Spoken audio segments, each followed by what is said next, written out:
Good afternoon po sa inyong lahat mga ka-EBL. Andito na naman po yung kaibigan nyo po, si Emil ng EBL Cebu Motor Traders. Mga ka-EBL, kahapon po tayo po ay nag-release ng dalawang unit, dalawang van. Ang isa po doon ay Suzuki DE64V W going to Baybay. At saka ang isa po doon ay isang DE64V na automatic at saka turbo po. Ako po ay humihingi po ng pasensya sa dinulot naming stress kay Sir Ramon Mejorada at saka kay Sir Norman Mejorada. Ako po talaga ay humihingi po talaga ng pangunawa kasi nga po ang order pala nila ay ito po ay 4x4. Yung naibigay po namin, talagang na-mislook ko po.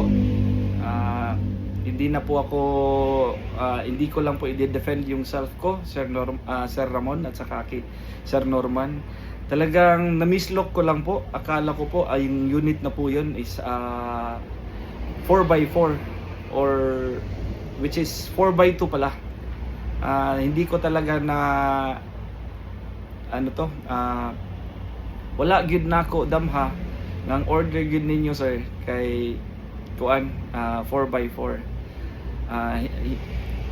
Hindi ko ulit na review kung anong order niyo po na 4x4 pala. So tayo po ay ngayon ang ginawa po natin, ibabalik po ang unit sa amin dito po sa EBL galing Bohol.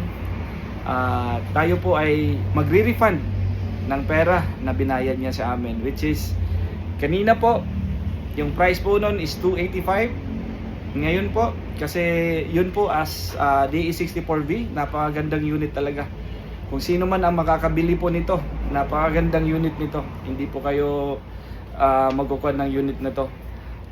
Ito na po ang proof of kuan po na tayo po ay nagpadala ng pera kay Sir Norman Mejorada sa kanyang account, 250,000 po.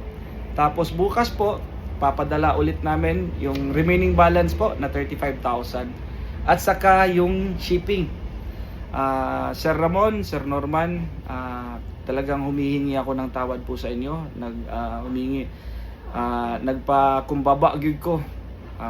Kabo ko nga wala mo na suko mo nako, but I'm willing to accept kay admit sa gid nako. Dili gid ko mo piyong anya, dili gid ko mo talikod sa among responsibilidad sa inyo ha. So Sir Ramon, Sir Norman, maraming salamat po. Sana tayo po ay humihingi lang po ako ng pangunawa sa inyo. Alam kong stress po kayo sa amin sa naidulot po namin sa inyo. But rest assured po, sa mga susunod namin mga customer, talagang i-review na po namin yan. For 10 years na po kami na nagbebenta ng mga surplus vehicle, surplus na mga sasakyan from Multicab, Bongo at saka Elf. First time po itong nangyari sa amin na nasayop gid mi.